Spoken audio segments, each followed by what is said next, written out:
राष्ट्रवादी शरद पवार पक्षाचे राजेसाहेब देशमुख आता आपल्याबरोबर आहेत. त्यांनी धनंजय देशमुख यांची मसाजोग येथे भेट घेतली. काय चर्चा झाली? काय नाही, काय संतोषांना देशमुख हे प्रकरण जे आहे याचे प्रत्येकाच्या हृदयाला या ठिकाणी म्हणजे वेदना देणारा प्रकार आहे.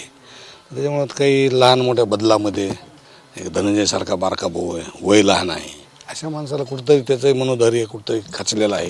हे कुटुंब आजही त्यांच्या दुःखातून सावरत नाही, त्या कुटुंब आजही दुःखाच्या बाहेर निघत नाही.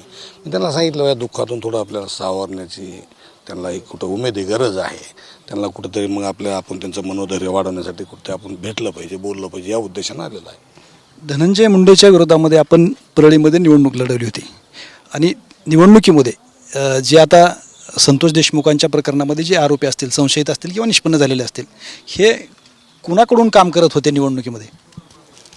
हे सगळे आरोपी धनंजय मुंडेचे खास कार्यकर्ते म्हणून काम करतात. या जिल्ह्यातला जे प्रकार आहे, या जिल्ह्यामध्ये जी धनंजय मुंडे परळीच म्हणून नाही, धनंजय मुंडेने किंवा वाल्मिकांनाची ही जी टोळी आहे ही संपूर्ण मराठवाड्यामध्ये जे गँगवार तयार झालं, कुणी 302 केलं की लगेच धनंजय मुंडे आणि वाल्मिकांनाचा खास माणूस होतो, कुणावर 307 म्हणजे गुन्हेगार झालं. एखाद्या माणसानं गावात त्याचा गुन्हा केला आणि तो जेलमधून बाहेर आला कीच धनंजय मुंडेचा आणि वाल्मिकचा खास माणूस होतो. साहेब, हे गुन्हेगारला पोसणारे लोक आहेत. हे गुन्हेगारी प्रवृत्तीचेच माणसं आहेत आणि गुन्हेगारी प्रवृत्तीमधूनच त्यांचा ही फक्त राजकारणात दिवसा पांढरे कपडे घालतात, संध्याकाळी संपूर्ण काळे कृत्य करतात. ह्या नेचरचे हे लोक आहेत. साहेब, निवडणुकीमध्ये कैलास फळांनी बूथ कॅप्चर केलं होतं, परत ते कारवाईला उशीर लागला, पुन्हा कारवाई केली पण मुलाला क्लीन चिट दिली, याबाबत काय सांग? ही कारवाई फक्त कसं असतं की आता जे नवीन SP आलेत कावत साहेब, आणि थोडं मला असं वाटतं की थोडं जरा यामध्ये गृहमंत्री थोडं जरा ॲक्टिव्ह झाले आहेत, थोडं देवेंद्र फडणवीस बी ॲक्टिव्ह झालेले दिसतात, अजितदादाही थोडं पालकमंत्री झाले ते थोडं ॲक्टिव्ह झालेले दिसतात, आणि मग कावत नवीन SP आले, थोडं जरा बदल वाटतो प्रशासनामध्ये. ही जी गुन्हेगारी प्रवृत्तीचा जो आज बीड जिल्हा आहे, बीड जिल्हा म्हणजे आम्हाला बाहेर जाऊन आमच्या जिल्ह्याचं नाव सांगायसुद्धा आम्हाला लाज वाटायला. आता मी बीडचा आहे ही म्हणायसुद्धा आम्हाला लाज वाटेल, एवढं कुकृत्य या ठिकाणी धनंजय मुंडे आणि त्यांच्या वाल्मिकांनाच्या साम्राज्यानं या ठिकाणी निर्माण केलं आहे. याला आता कुठंतरी पुसून काढल्याशिवाय दुसरा पर्याय नाही, सरकारपाशी पर्याय नाही. आता सरकारसुद्धा या दोघांच्या ह्याच्यात एवढं बदनाम झालं आहे की आज फक्त महाराष्ट्रापुरता विषय नाही, संपूर्ण देशामध्ये ही महाराष्ट्र सरकार बदनाम झालं आहे. आज या सरकारमध्ये तुम्ही पाहता सरकार आलं तेव्हापासून याच्याशिवाय दुसरा विषय नाही की गुन्हेगाराशिवाय दुसरं कामच नाही. साहेब, हे फक्त ही गुन्हेगारी बंद झाली पाहिजे. कोण केली पाहिजे? गृहमंत्र्यांनी केली पाहिजे, पालकमंत्र्यांनी केली पाहिजे, मग प्रशासनानं केली पाहिजे. त्याच्यात थोडं जरा तो संदर्भ लागून असं वाटतं की कावत आल्यापासून जरा बराचसा बदल. आता जिल्ह्यातले नंबर 2चे धंदे बंद झालेत बऱ्यापैकी. आता तरीच तेवढ्यातून सुद्धा काही धंदे सुरू करतात.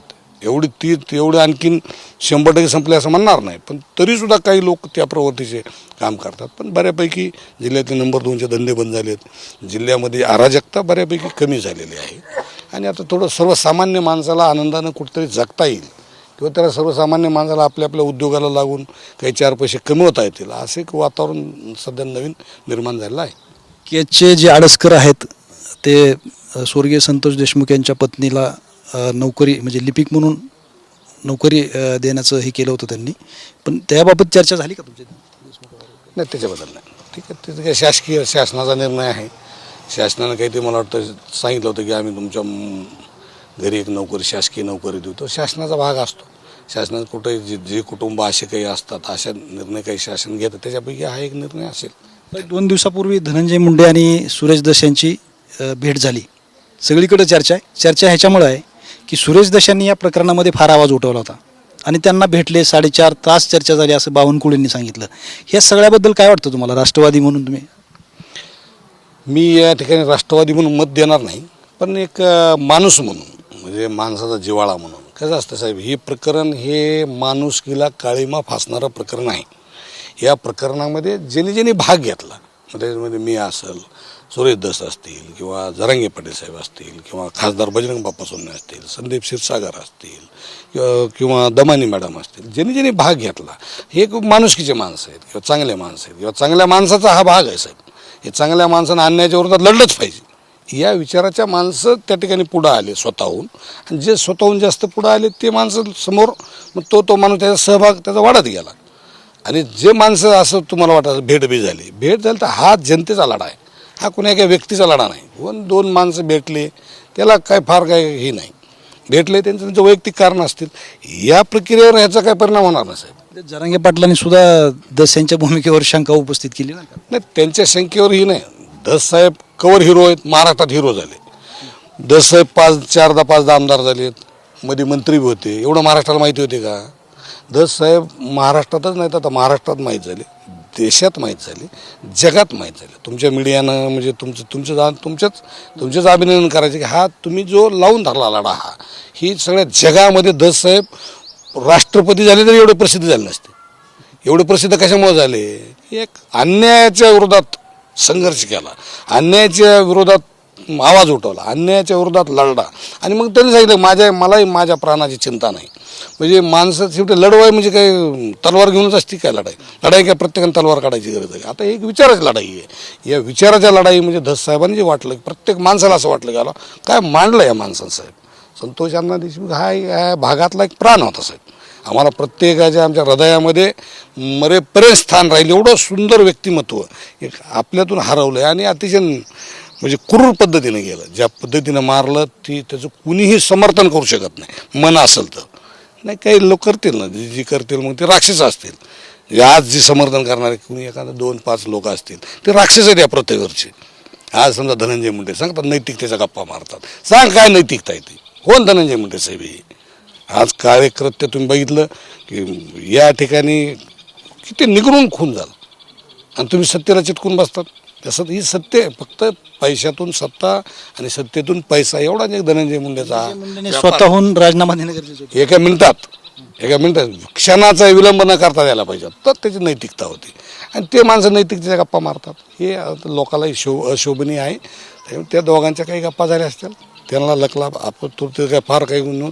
पण सुरेश दसांचं आता स्पष्टीकरण आम्ही ऐकलं आता की या विषयावर मी कुठलाही बोललो नाही. या विषयावर जर नसतील बोलली त्यांचं अभिनंदनच आहे.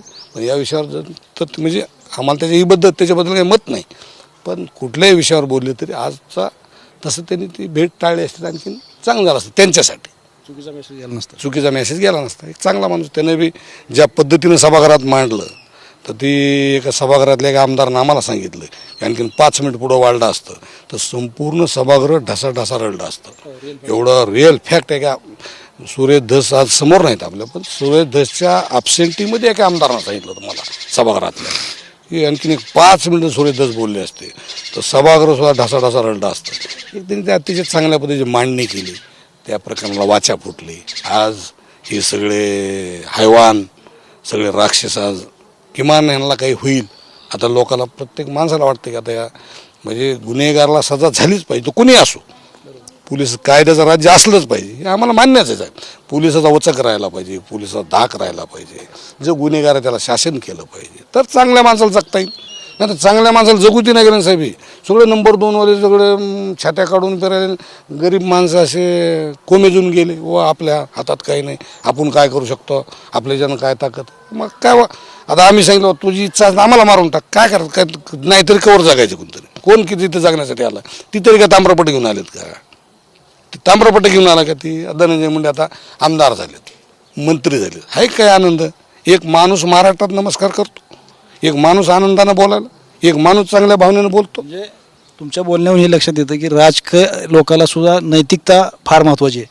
हा साहेब, पुढारी म्हणजे कोण असतो साहेब? पुढारी हा समाजाचा एक आरसा आहे आणि पुढारी हा होकायंत्र समाजाचा. जे पुढाऱ्यानं कसं वागलं पाहिजे साहेब? सर्वसामान्य माणसाला जो घेऊन चालतो आणि लोकांसाठी काम करतो त्याला पुढारी म्हणायचं. लोकांच्या पुढं होऊन जो काम करतो त्याला पुढारी म्हणायचं. 70 दिवस झालेत या घटनेला, एक आरोपी फरार आहे.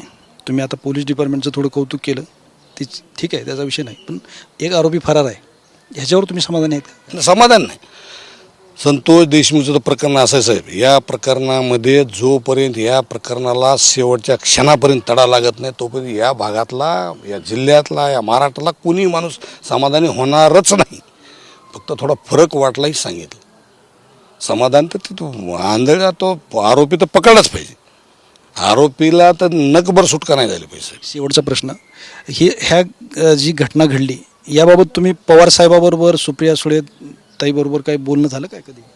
आदरणीय शरदचंद्रजी पवार साहेबांनी इथे येतानाही आम्हाला म्हणजे बजरंग बाप्पा असतील, आम्ही असतील, संदीप भाई असतील, त्यावेळेस आम्हाला तेव्हा इंटिमेशन केलं होतं की असं इतक्या आता गेलो.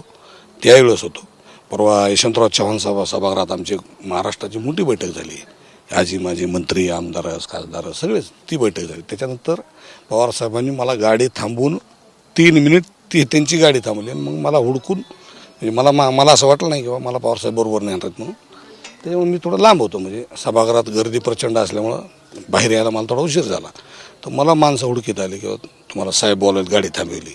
मी पवारसाहेबांच्या गाडीत बसून गेलो. त्याच्यावर 1.25 तास चर्चा झाली. हे संवेदनशील माणसं आहे साहेब. शरद पवार साहेब ही महाराष्ट्राच्या इतक्या वर्षापर्यंत आजही लोकनेता म्हणूनच काम करतात.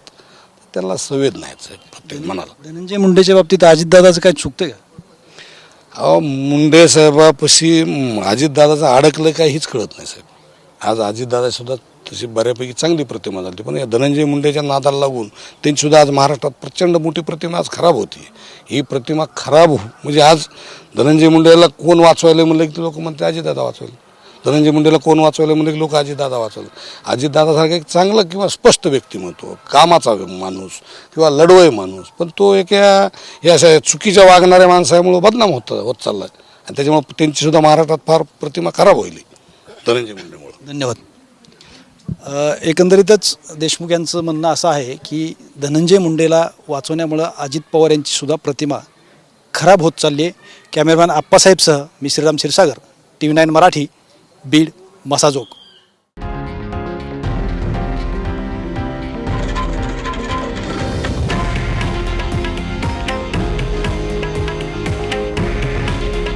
हे आहे देशातील नंबर 1 न्यूज नेटवर्क आणि आपण पाहत आहात TV9 मराठी.